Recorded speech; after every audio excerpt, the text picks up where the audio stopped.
Hola, muy buenas noches. Hoy nos tocó hablar, somos de la Casa Proposición y hoy somos los integrantes Vera Alvarado, Carlos Andino, Gino Soto, Salazar.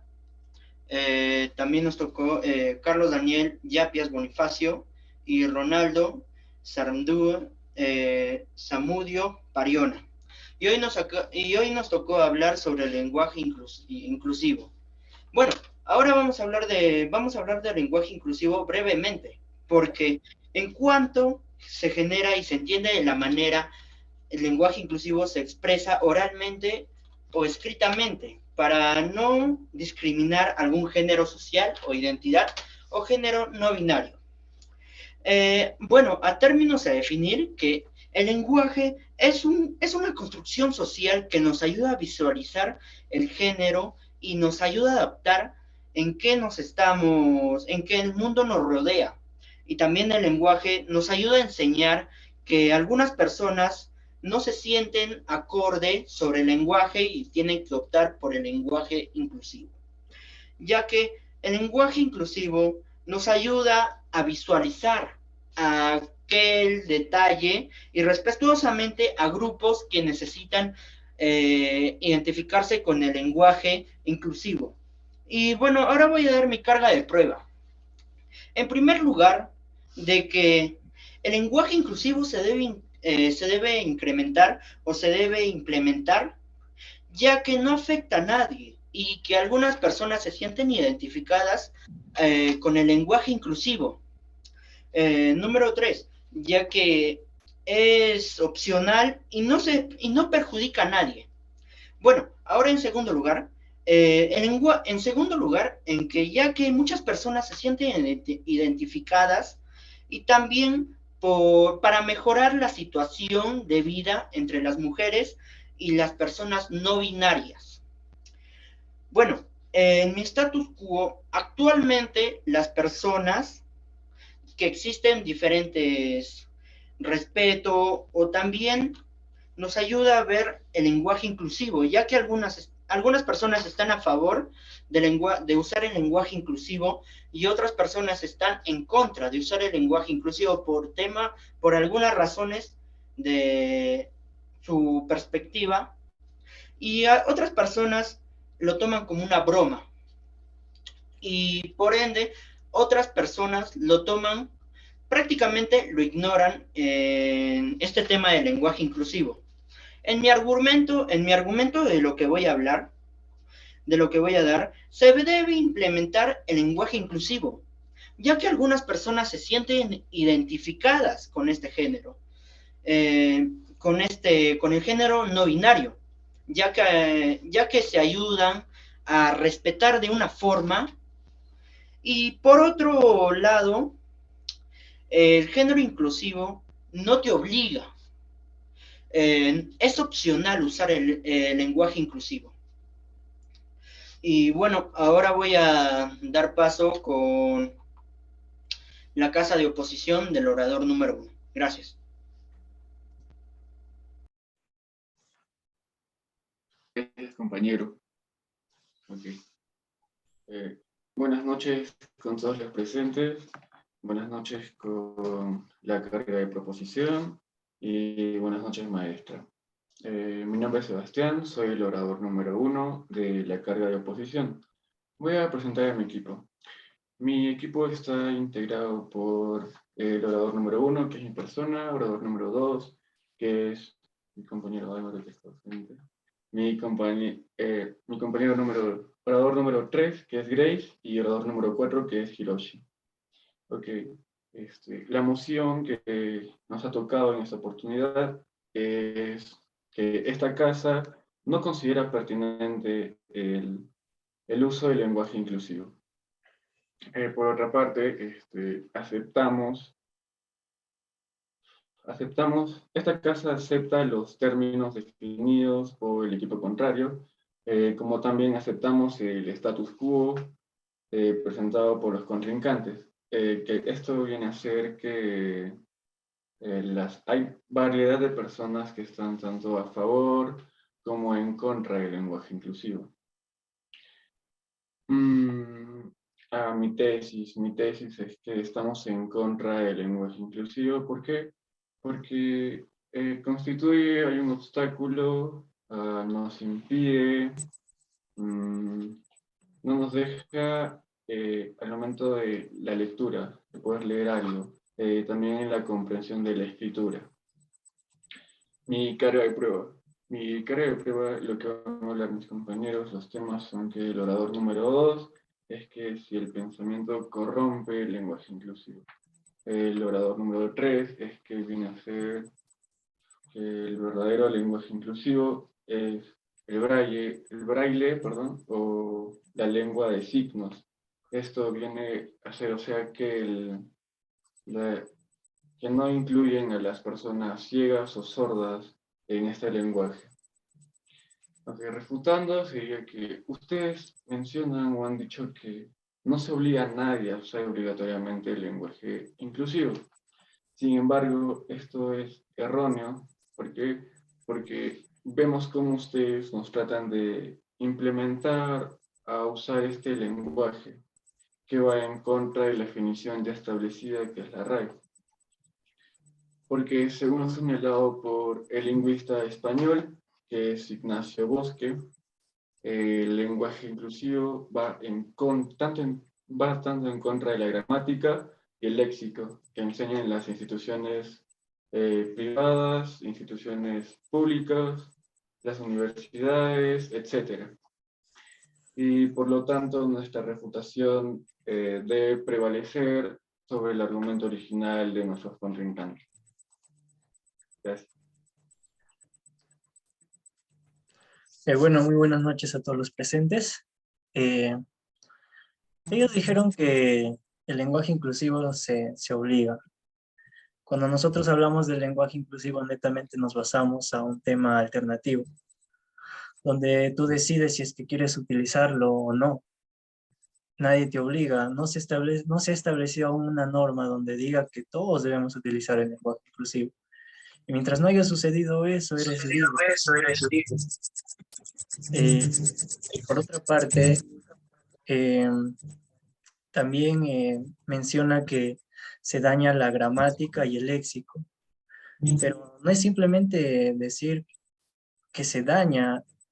¿Por qué no mejor explican qué es la gramática y qué es el léxico para poder ver cómo es que se daña y cómo es que no se puede entender al momento de dar una lectura, si es que se incluye el lenguaje inclusivo? Por otra parte, el lenguaje hoy en día se conoce como un lenguaje masculino donde no se excluye porque se refiere al hombre y a la mujer, claramente. Pero, ¿qué pasa con las personas qué pasa con las personas no binarias? No son una minoría estas personas, al contrario, 770 personas sufren violencias de discriminación al año y 594 son asesinados.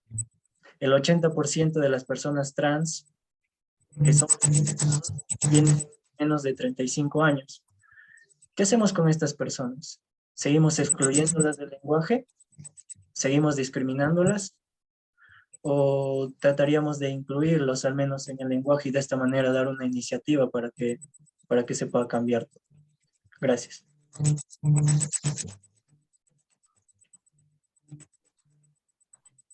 Bueno, buenas noches. Ahora pasaré con el segundo argumento. La casa de oposición menciona que se debe usar el lenguaje inclusivo, ya que hay mujeres que se sienten excluidas con el lenguaje masculino y también personas que no se identifican con ninguno de estos dos géneros, que son las personas no binarias. Pero esto no debería de ser así, puesto que en nuestra lengua se emplea el masculino como un término no marcado, por lo cual se puede considerar que ya se está haciendo inclusivo y que no es un lenguaje machista ni excluyente. Es decir, pues que el lenguaje inclusivo en esta parte se está equivocada, sí estamos yendo a favor más bien de estas personas y su lenguaje no sería correcto. También según el doctor Ross, que es un experto en la lengua española, menciona que una de las estrategias que estos proponen sería el de sustituir ciertas palabras por símbolos como el arroba, y pues esto es incompatible con el lenguaje hablado que utilizamos, por lo cual, según este experto, ninguna de esta propuesta ni otras que han dicho sería viable o práctica. Sin usar la forma masculina seguida es pronunciable, pero no es compatible con el lenguaje oral. Y supuestamente otra de sus proposiciones es no repetir todas las palabras que contengan morfología genérica, lo cual desemboca en una tediosa redundancia. La lengua está viva y el patrimonio de sus hablantes, no obstante, donde el académico ortodoxo se proyecta la idea de hablar bien o hablar mal, cuando ya sabemos que las variedades de uso y forma se pueden adquirir, una lengua son infinitas. A nivel de corrección lingüística, la única lengua correcta es la escrita, mientras que las orales están bien todas. Gracias.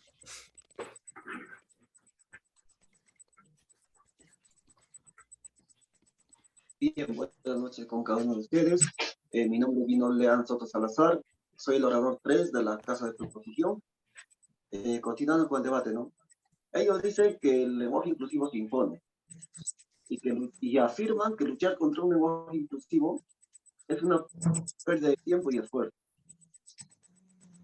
Pero se debe implementar el lenguaje inclusivo ya que es una opción que, además de tener fundamentos lingüísticos, tiene como objetivo social el democratizar el lenguaje y así dar más visibilidad a ambos géneros, femenino y masculino, ya que de esta manera podemos tener una sociedad igualitaria y transparente. Y bien sabemos que el lenguaje inclusivo no va a eliminar por completo la desigualdad que viven las mujeres día a día, ¿no? Pero sí nos va a dar un cambio necesario para que la mujer sea más visibilizada dentro de una sociedad. Esto nos afirma la feminista nicaragüense Mirna Blandón.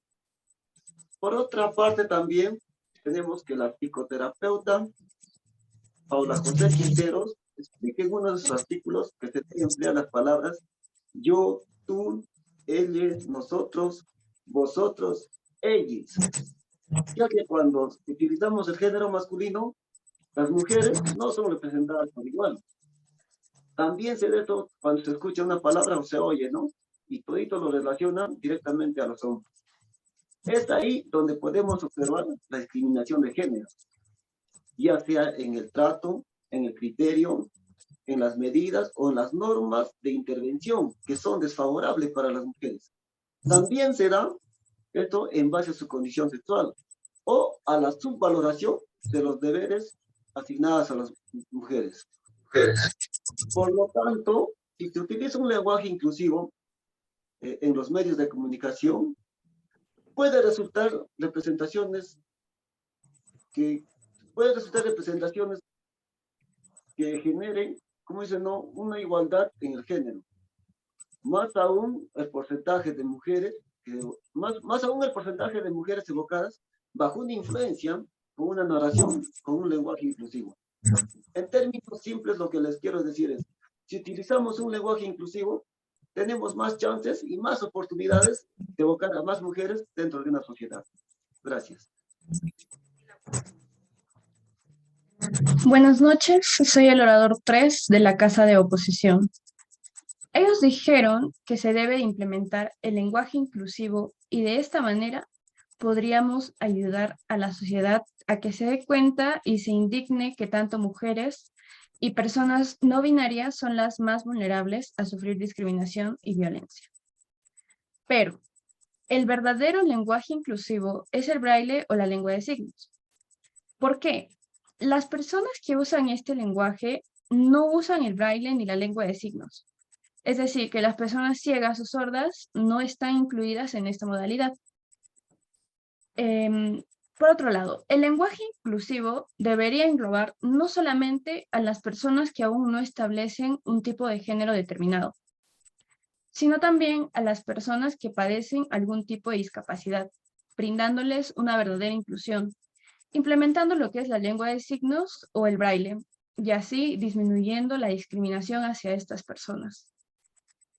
De acuerdo con el CONADI, para el año actual, aproximadamente 230.000 personas viven con algún tipo de deficiencia auditiva en Guatemala, por lo que llamo a redoblar los refuerzos para ampliar el proceso de inclusión, ya que alrededor de 5 restaurantes donde vayan no contarán con el menú en braille. Y no solamente con los menús, las personas ciegas tienen grandes problemas para ubicarse en nuestras ciudades, porque no existen las señalizaciones adecuadas o especiales para ellos. Y eso no es todo. Yolanda Núñez, representante de la Red Nacional de Ciegos del Estado de México, denunció que sufrió discriminación por parte de la empresa de autobuses Primera Plus, quien le negó el servicio y no le permitió subir a una unidad junto con su hija porque no era capaz de viajar sola. Ahora, el pasado 27 de julio del presente, alrededor de las 12:50 de la tarde, en la central de autobuses del norte de la Ciudad de México, Primera Plus me negó el servicio debido a que, según la cajera, yo no soy capaz y no puedo viajar sola con mi hija porque tengo una discapacidad visual, sostuvo Yolanda Núñez. Por lo tanto, si tanto se habla de inclusión o de la inclusión que genera esta lengua, ¿dónde están los resultados? Seguimos viendo casos de personas con discapacidades que son discriminadas día tras día en distintas ciudades, no solamente en la Ciudad de México o en la Ciudad de Guatemala, sino también en nuestra ciudad.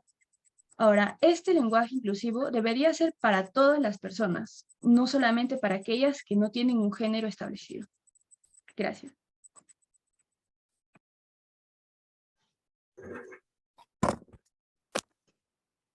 Bueno, a continuación pasaré a recapitular los términos mencionados por mis compañeros, explicando por qué no debería encontrarse pertinente el uso del lenguaje inclusivo. Bueno, en primer lugar, vemos que el lenguaje inclusivo se muestra oponiéndose a la gramática del castellano como lo conocemos y que se enseña en nuestras instituciones educativas. Esto perjudica la enseñanza y a varias personas que no desean cambiar su léxico, afectando negativamente su comunicación con los demás. En segundo lugar, también se menciona que en nuestra lengua española, el masculino se considera como un término no marcado, es decir, es indiferente del género, por lo cual ya llega a ser inclusivo. Además de que las propuestas del lenguaje inclusivo de cambiar letras por símbolos afecta bastante lo que viene siendo la lectura. Asimismo, también está el argumento con respecto a aquellas personas con discapacidades que luchan para poder expresarse y comunicarse con los demás. Deberíamos centrarnos más en estas personas en vez de estar discutiendo por el supuesto lenguaje inclusivo que en realidad no llegaría a ser verdaderamente inclusivo si no se centra en estas personas. Y si queremos ser verdaderamente incluyentes, deberíamos de pensar en el aprendizaje de la lengua de señas o el braille. Ahora, algunos de los argumentos de la Casa de Oposición serían que las mujeres se sienten excluidas con el lenguaje masculino, pero ya vemos que esto no debería ser así, puesto que el lenguaje masculino, al ser indiferente del género, no es excluyente. También que las personas no binarias son vulnerables a sufrir discriminación y violencia. Si bien este argumento es verdad, llegaría a ser irrelevante, puesto que el lenguaje inclusivo no va a provocar un gran cambio o va a afectar en gran medida este problema. También que el lenguaje inclusivo busca visibilizar a las mujeres e incluir a los no binarios, pero a fin de cuentas ya se está incluyendo con el lenguaje que utilizamos y pues más que visibilizar a la mujer, viene a ser muy impráctico para su imagen. Ahora, para finalizar, mi casa considera que debería ganar, puesto que hemos mostrado argumentos sólidos y verídicos que muestran que la aplicación del lenguaje inclusivo, más que visibilizar a la mujer y aportar aspectos positivos, llega a ser muy inconveniente e impráctico para nuestra comunidad. Gracias. Muy buenas noches. El orador número 4 de la Casa a favor. Los primeros argumentos que se escuchó acerca de la Casa a favor de poder implementar el lenguaje inclusivo es necesariamente para poder respetar y ser empáticos, además de generar igualdad entre todos y decir no a la discriminación. ¿Qué queremos decir con eso? que podamos incluir a todos. Además, se mencionó que este lenguaje no es obligatorio, es decisión de cada uno de poder conllevarlo.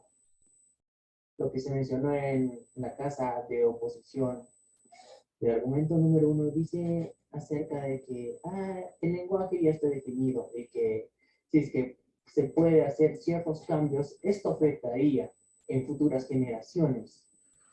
Pero, ¿cómo afectaría? Dijeron que afectaría negativamente, pero ¿en qué sentido? Si es que nosotros cambiamos actualmente algo para poder generar cambios que sean en beneficio para poder incluirnos a todos, ¿eso no sería satisfactorio?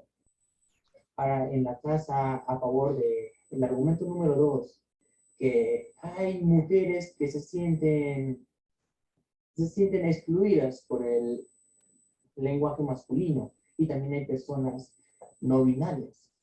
Y en la casa de oposición se mencionó que para poder generalizar a ambos géneros se debería terminar los términos con una arroba, que estaría bien en la forma escrita, pero en el habla, ¿cómo podríamos manifestar estos ciertos cambios? Ahora, en la casa de favor, en el argumento número 3, mencionamos que se debería implementar el lenguaje inclusivo para poder ayudar en la sociedad y que se indigne que las mujeres y las personas no binarias son las más vulnerables y que sufren discriminación y diferentes tipos de violencia. Lo que se mencionó ahora en la casa de en contra, en el argumento número 3, dicen que el verdadero lenguaje es el braille y la lengua de signos, ¿cierto? Que estaría generalizando más a los que se refiere a las personas ciegas y sordas.